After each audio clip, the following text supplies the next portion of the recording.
Hey guys, Sandy here. Welcome back to the channel. Today is day 5, story 5. However you want to call it. This was day 4.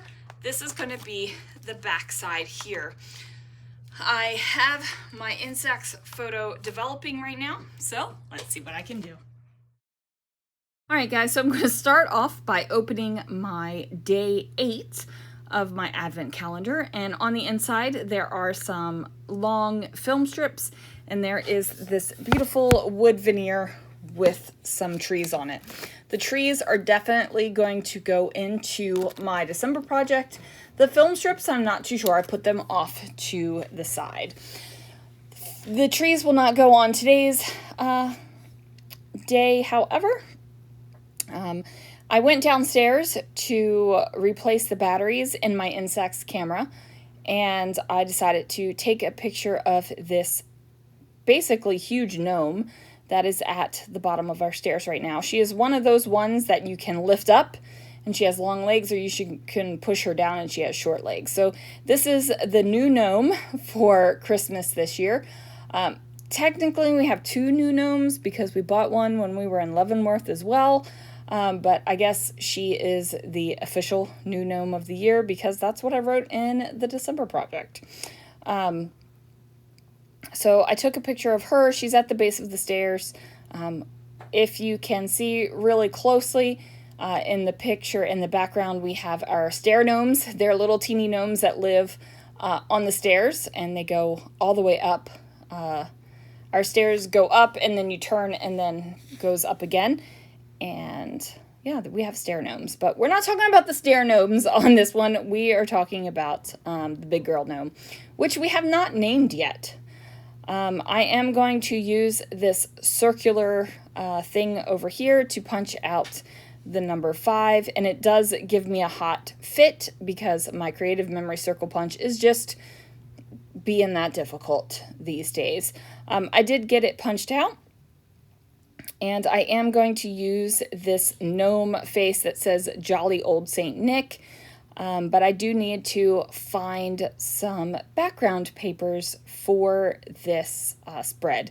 So I have this black and white plaid. I'm going to trim that down to a 4x3, and then I've also got this acetate snowflake paper that I'm going to layer on top. And place that 5 in the center of the snowflake. So I need to line it up and figure out exactly where I want it to go, and then I'm going to trim that down. Now, acetate moves really easily, you guys, like really easily. So there are some times where I start to trim and the acetate kind of moves a little bit. So I do carefully trim it again. You can kind of see where it moved right there. And then I'm going to layer it on top of this black and white plaid. I will adhere it down where you can't see, whether that is through the snowflake or underneath of this number 5. You're not going to be able to see it. I do center that number 5 into the snowflake, so I am going to have to cut off a tiny little bit of the circle, which is completely okay with me. I'm not stressing out about that. I actually like the way it looks a lot better.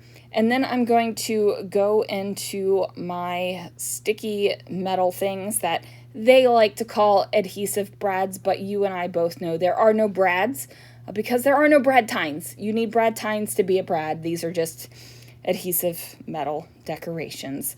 I am going to place one on there, and then I was like, oh goodness, I glued shut the pocket. So I do take my X-Acto knife here, and I'm going to cut the back portion of the pocket. I didn't cut it wide enough, so I have to cut it just an ever so slightly bit more, and then I finally get that tucked in. So if you don't want to go through the hassle of cutting the back of your pocket like that, plan ahead if you're going to seal the front pocket shut, which I didn't even think about yesterday, you guys. Quite honestly, I just didn't think about it.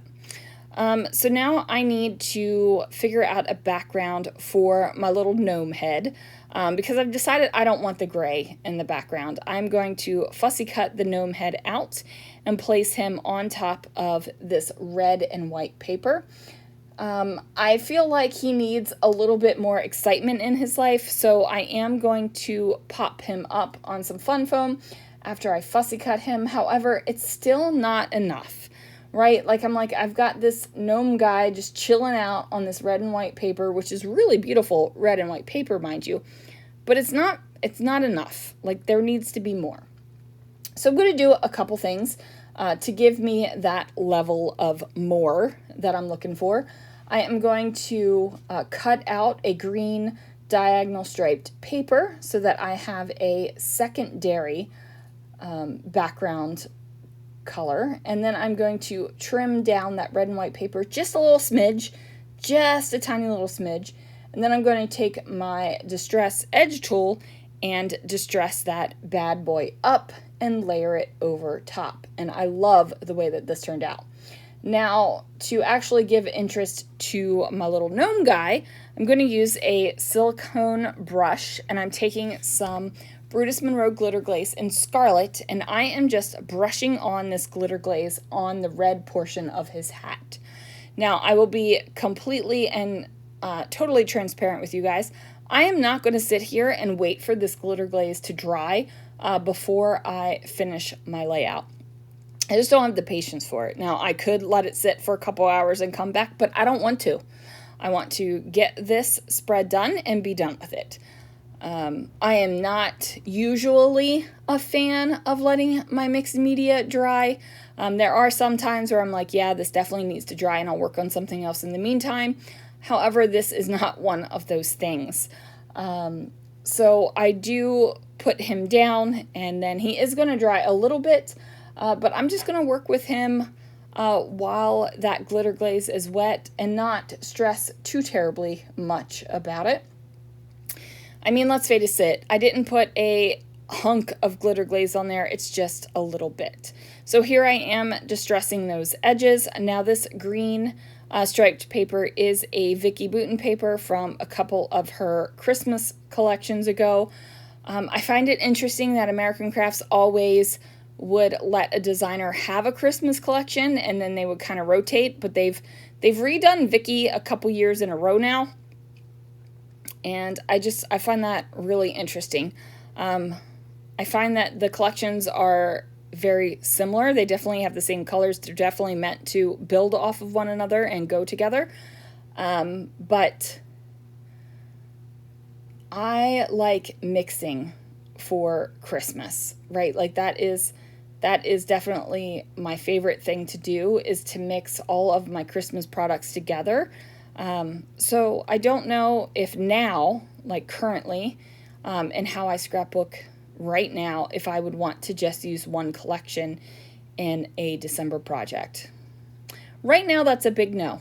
Could it change in the future? Yeah, it totally could change in the future. I'm sure my stance on certain products or thoughts or themes or things like that have changed over the years of scrapbooking, and that's totally fine. That means that you are growing and evolving as a scrapbooker and as a creator.